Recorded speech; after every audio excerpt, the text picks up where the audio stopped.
আজকে সুন্দর এবং সুশৃঙ্খলভাবে আজকের এই কর্মী সভা হচ্ছে। সম্মানিত নেতৃবৃন্দ আমাদের মাঝে উপস্থিত আছেন।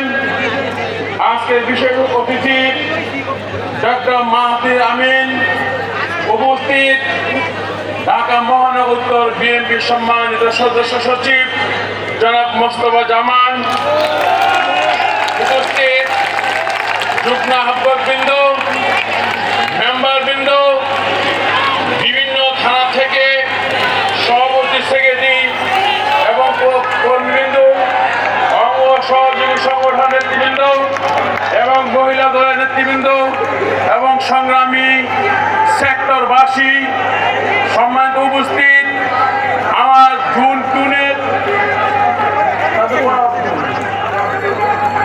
আজান হচ্ছে, নামাজের জন্য 15 মিনিটের বিরতি।